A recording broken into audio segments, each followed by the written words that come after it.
বাংলাদেশ কারোর সাথে যুদ্ধে যাবে না, কিন্তু সার্বভৌমত্ব আক্রান্ত হলে দেশকে যেন রক্ষা করা যায় সেভাবেই কাজ করে যাচ্ছে সরকার। নিজ কার্যালয়ে স্পেশাল সিকিউরিটি ফোর্সের ৩৮তম প্রতিষ্ঠাবার্ষিকীর অনুষ্ঠানে এসব বলেন প্রধানমন্ত্রী শেখ হাসিনা। রাষ্ট্র ও সরকার প্রধান এবং সরকার ঘোষিত গুরুত্বপূর্ণ ব্যক্তির নিরাপত্তার জন্য ১৯৮৬ সালে গঠিত হয় রাষ্ট্রপতি নিরাপত্তা বাহিনী। পরবর্তীতে নাম দেয়া হয় স্পেশাল সিকিউরিটি ফোর্স বা এসএসএফ। বাহিনীর ৩৮তম প্রতিষ্ঠাবার্ষিকীতে আয়োজন করা হয় বিশেষ দরবার। নিজ কার্যালয়ে এতে যোগ দেন প্রধানমন্ত্রী। সরকার প্রধান জানান, তার মূল শক্তি দেশের জনগণ। নিরাপত্তার নামে তাকে যেন জনবিচ্ছিন্ন করা না হয় সে বিষয়ে সচেষ্ট থাকার নির্দেশ তার। এই জনগণের শক্তিটা নিয়েই আমরা চলি, কাজে এই জনবিচ্ছিন্ন যাতে না হয়ে যায়।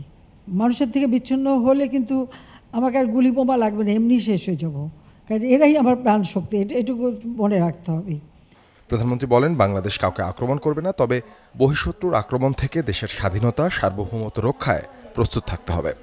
যে কোনোভাবে হোক বহিঃশত্রুর আক্রমণ থেকে দেশকে রক্ষা করা, নিজেদের রক্ষা করা। আমরা কারোর সাথে যুদ্ধ করতে যাব না, কিন্তু আক্রান্ত হলে যেন নিজের দেশের স্বাধীনতা সার্বভৌমত্ব রক্ষা করতে পারি, সেইভাবেই আমাদেরকে প্রস্তুতি নিতে হবে, সেইভাবে আমাদের থাকতে হবে। সেই দিকে লক্ষ্য রেখেই কিন্তু আমাদের সকল পদক্ষেপ আমরা নিয়েছি।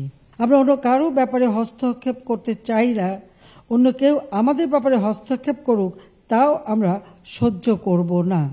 পেশাগত দক্ষতা অর্জনের পাশাপাশি দৃঢ়তা, সততা ও কর্তব্যনিষ্ঠার সাথে দায়িত্ব পালনে এসএসএফ সদস্যদের নির্দেশ দেন প্রধানমন্ত্রী শেখ হাসিনা। নিজের ভিতরে যদি দৃঢ়তা না থাকে, সততা না থাকে এবং নিরলসভাবে দায়িত্ব পালনের সেই কর্তব্যনিষ্ঠা না থাকে, তাহলে সফলতা অর্জন করা যায় না। আর সাদবিন শফিক, চ্যানেল 24, ঢাকা। কিন্তু প্রতিনিধি আছে, মানে পুলিশ বাহিনী থেকে শুরু করে